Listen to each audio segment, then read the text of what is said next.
আমারও খুব শীঘ্রই যাওয়ার প্ল্যান আছে। তো ইনশাল্লাহ নেক্সট ইয়ার 26 সাল আমি শুরু করব উমরা দিয়ে।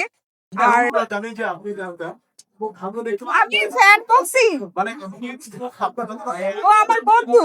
হ্যাঁ, সেক্ষেত্রে যাইবেন করবেন দেখছেন কেমন লাগছে খুব ভালো লাগছে। মানে একটা শিল্পী অলরাউন্ডার এরকম হওয়া উচিত যে সে ধর্মের দিক থেকেও কর্মের দিক থেকেও সব দিক থেকেই সবকিছু মেনটেন করে একজন শিল্পী হয়, এবং একজন শিল্পীকে অনেক দিক মেনটেন করতে হয়, অলরাউন্ডার হতে হয়। সো দেখে ভালো লাগে। এবং আমারও খুব শীঘ্রই যাওয়ার প্ল্যান আছে।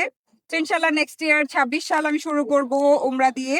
আর আপনাদের সবাইকে থ্যাঙ্কস। আমি একটু সময় দাঁড়াতে পারছি না, আপনারা এত কষ্ট করে গরমের মধ্যে এখানে দাঁড়িয়ে আমাদের জন্য কষ্ট করছেন। আপনাদের সবাইকে অনেক অনেক ধন্যবাদ আসলে।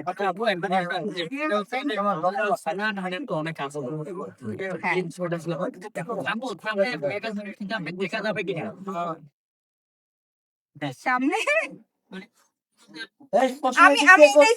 আমি এটাই চিন্তা করছিলাম যে এখনো শাকিব খান প্রসঙ্গ কেউ আনে নাই কেন, মানে ইন্টারভিউ মানেই শাকিব খান হয়ে গেছে এখন। হ্যাঁ, আমি এটাই অবাক হচ্ছিলাম। যাই হোক, থ্যাংক ইউ সো মাচ যে এতক্ষণ আমার কাজ নিয়ে কথা হয়েছে। এখন বলেন, এখন বলেন।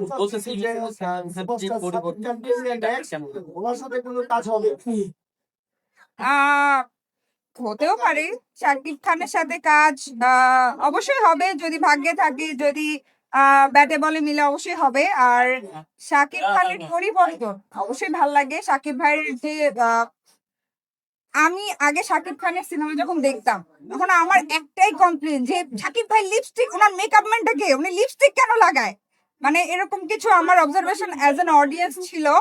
এখন ওনার লুক যেভাবে চেঞ্জ হচ্ছে এবং প্রতিটা সিনেমাতে উনি এক একটা লুক, যেমন সোলজারে সম্ভবত উনি গোফ রেখেছেন, তো এক একটা সিনেমায় ওনার এক একটা লুক, এতদিনে সে একজন পারফেক্ট সুপারস্টার হয়েছেন। এবং সিনেমাতে যে আলাদা আলাদা লুক নিতে হয়, লুক নিয়ে এক্সপেরিমেন্ট করতে হয়, আমাদের সুপারস্টার এটা ভালোভাবেই বুঝে গেছে।